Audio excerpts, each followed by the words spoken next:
अस्सलाम वालेकुम एवरीवन, कैसे हैं आप सब? उम्मीद करती हूँ आप सब अच्छे होंगे। आज की जो वीडियो होने वाली है वो है huge incident with Pakistan army फारिस आईएफवी इमरजेंसी इंडक्शन।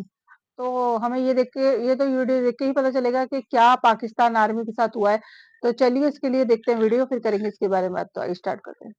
अस्सलाम वालेकुम, this is ODA foxtrot from defence outpost. तो रिसेंटली केपीके वज़ीरिस्तान से एक काफ़ी ज़्यादा डिस्टर्बिंग फुटेज निकल के आई, जहां पर पाकिस्तान आर्मी के एक कॉन्वॉय के ऊपर टेररिस्ट की तरफ से अटैक किया गया। और अच्छा। यहां पर जो लीड व्हीकल थी, जो कि mine resistant and ambush protected vehicle थी, या फिर शॉर्ट में इसे एमरैप भी कह सकते हैं, बफलो सीरीज़ की यहाँ पर ये एमरैप थी, जो कि उस कॉन्वॉय में ट्रैवल कर रही थी। इसके ऊपर यहाँ पर टीटीपी फाइटर्स की तरफ से आरपीजी रॉकेट्स का इस्तेमाल करते हुए ओ। अटैक किया गया। ये आप वीडियो में भी यहाँ पर क्लियरली देख सकते हैं कि मल्टीपल शॉट से यहाँ पर उस बफलो व्हीकल को यहाँ पर डैमेज करने की कोशिश की गई। लेकिन फॉर्चुनेटली यहाँ पर बफलो जैसी जो एमरैप व्हीकल्स हैं, इनमें केज प्रोटेक्शन दी जाती है, जो कि आरपीजी रॉकेट अटैक्स के अगेंस्ट में काफी ज्यादा सक्सेसफुल होती है। अच्छा। बेसिकली ये लोहे का एक केज होता है, जो कि हाँ। व्हीकल के चारों तरफ होता है, और आरपीजी 7 के जो बेसिकली रॉकेट्स हैं, उनके राउंड्स को यहाँ पर डिफ्लेक्ट करने में उनको प्री मेच्योर डेटोनेशन के ऊपर मजबूर करता है, जिससे यहाँ पर व्हीकल के अंदर मौजूद जो सोल्जर्स हैं वो महफूज रहते हैं। एंड यही केस यहाँ पर बफलो व्हीकल में मौजूद जो हमारे सोल्जर्स हैं उनके साथ हुआ, बिकॉज व्हीकल जो है वो काफी ज्यादा प्रोटेक्टेड है। तो यहाँ पर अंदर बैठे हुए सोल्जर्स जो हैं वो उनको किसी भी किस्म का डैमेज या फिर उनको कैजुअलिटीज इन्फ्लिक्ट नहीं हुई। अब यहाँ पर कोई लॉस नहीं हुआ, डैमेज इन्फ्लिक्ट नहीं हुआ, तो हम इस टॉपिक के ऊपर क्यों बात करें? बेसिकली इस टॉपिक के ऊपर बात करना इस वजह से ज्यादा जरूरी है, बिकॉज ये सारी जो वीडियो है ये आपको केपीके और वजीरिस्तान की सिचुएशन को हाईलाइट करती है कि वहां पर जो इंसर्जेंसी और टेररिज्म की सिचुएशन है वो कितनी ज्यादा सीरियस हो चुकी है, कि हमारी आर्मी जब भी मूव करती है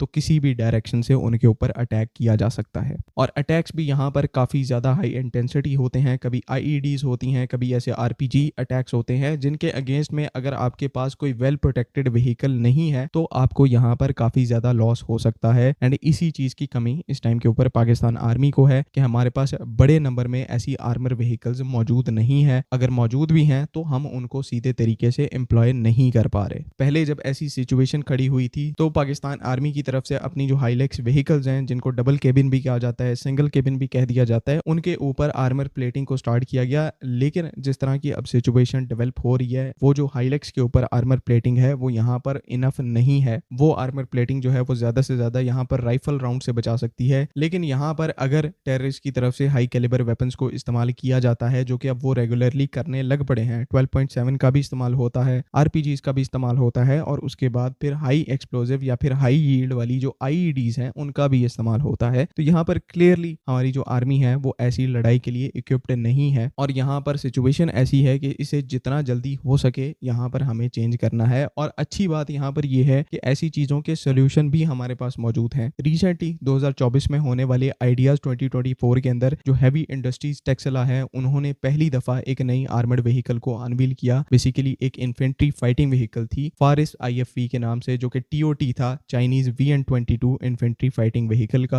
और इस टाइम के ऊपर एचआईटी टेक्सला यानी कि हैवी इंडस्ट्रीज टेक्सला इस व्हीकल को पाकिस्तान में लोकली 100% टीओटी के साथ मैन्युफैक्चर कर रही है। अब VN-22 की यहाँ पर खास बात यह है कि ये अपने एक डेडिकेटेड टरेट के साथ आती है, जहां पर 30 mm की ऑटो कैनन को भी लगाया जा सकता है, जिसको ऑपरेट करने के लिए यहाँ पर एडवांस्ड IR सेंसर्स दिए गए हैं। इसके अलावा यहाँ पर 105 mm का कैनन भी इक्विप किया जा सकता है, और साथ ही साथ एडिशनल में HJ-12 जैसे जो एंटी टैंक गाइडेड मिसाइल्स हैं उनको भी इस VN-22 के ऊपर माउंट किया जा सकता है। तो एक तो यहाँ पर काफी ज्यादा मॉड्यूलर है, पावर टू वेट रेशियो के हिसाब से भी काफी ज्यादा अच्छी व्हीकल है, 6x6 कॉन्फ़िगरेशन में आती है। इसे यहाँ पर स्पेशली डिजाइन किया गया है लैंड माइंस और आईईडी के अगेंस्ट में प्रोटेक्शन प्रोवाइड करने के लिए। और इवन यहाँ पर एक एक्टिव प्रोटेक्शन सिस्टम भी माउंट किया जा सकता है, जो कि GL6 है। तो प्रोटेक्शन के हवाले से VN-22 या फिर फारिस, जिसको HIT इस टाइम के ऊपर पाकिस्तान में मैन्युफैक्चर कर रही है, यहाँ पर ये एक एक्सीलेंट प्लेटफॉर्म है और व्हील्ड आर्मर फाइटिंग व्हीकल है। तो रफ टेरेन में भी मूव कर सकती है, स्मूथ रोड्स के ऊपर भी मूव कर सकती है। लेकिन जो इसका मेन ऑफरिंग पॉइंट है यहाँ पर वो इसकी फायर पावर है, जहां पर एंटी टैंक गाइडेड मिसाइल्स को भी माउंट किया जा सकता है, 30 mm की ऑटो कैनन को भी माउंट किया जा सकता है, जो कि पेयर होती है यहाँ पर एडवांस्ड पैनोरामिक साइट्स के साथ, और थर्मल इमेजिंग की कैपेबिलिटी भी यहाँ पर मौजूद है। इंसर्जेंसी की सिचुएशन में जब भी हमारे जो सोल्जर्स हैं वो किसी एम्बुश में फंसे हो या फिर कोई और सिचुएशन हो जो उनकी सेल्फ प्रोटेक्शन है है वो तो इम्पोर्टेंट है ही है कि एक ऐसा प्लेटफॉर्म हो जो कि उनको प्रोटेक्ट करे किसी भी तरीके की आईईडी से, किसी भी तरीके के हैवी कैलिबर वेपन से। साथ ही साथ यहाँ पर अपने आप को डेंजर में लाए बगैर एडिक्वेट फायर पावर डिलीवर करना और एनिमी को यहाँ पर होल्ड करना, ये भी बहुत ज़्यादा इंपॉर्टेंट है। और BN-22 या फिर फारिस इस हिसाब से भी काफ़ी ज़्यादा इक्विप्ड है। किसी भी तरीके की इन्वायरमेंट में, किसी भी तरीके की टेरेन में यहाँ पर 10 से 15 सोल्जर्स को पूरी प्रोटेक्शन के साथ, पूरी फायर पावर के साथ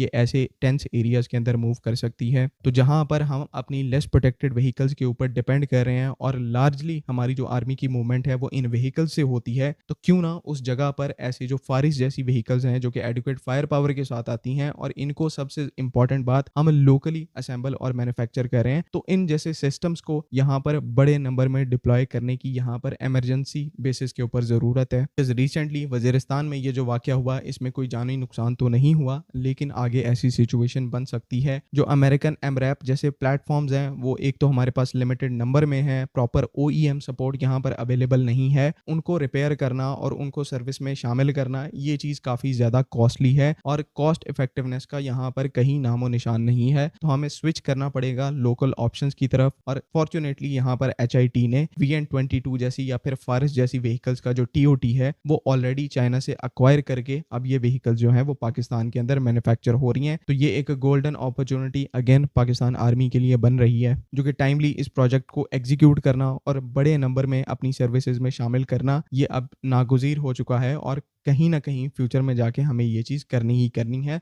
तो क्यों ना यहाँ पर इसको जल्दी किया जा सके ताकि हमारे जो सोल्जर्स हैं जो कि फील्ड में फाइट ले रहे हैं उनके पास एक वैलिड फाइटिंग चांस हो। आई होप कि तमाम चीज़ें यहाँ पर क्लियर हैं। इस वीडियो को जितना हो सकता है उतना शेयर करें एंड कोई क्वेश्चन हो तो काइंडली कॉमेंट्स में ज़रूर पूछें।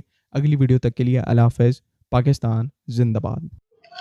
तो ये थी वीडियो और जो स्टार्टिंग में टेररिस्ट अटैक दिखाया वो देख के एकदम से डर लगा कि कैसे कोई इतना खतरनाक अटैक कर सकता है और जब वो भी आर्मी पे, और आर्मी पे करेंगे तो जाहिर सी बात है कि जवाबी कार्रवाई तो जरूर होगी। और एक ये अच्छी बात है कि उसमें किसी की जान का कोई नुकसान नहीं हुआ, सब सेफ रहे उसके अंदर, है ना। और ये जो फारिस IFV है वो बहुत ज्यादा कमाल का है, कमाल की व्हीकल बनाई है इन्होंने। और देखा जाए तो उसका जो फीचर्स है, इसकी टेक्नोलॉजी है वो बहुत ज़बरदस्त है। तो सही है कि अपनी आर्मी के लिए मतलब इतना कुछ करना ही चाहिए, है ना? ये चीज़ काफ़ी अच्छी है। तो गाइज़ ये था मेरा रिएक्शन। आई होप आपको वीडियो पसंद आया।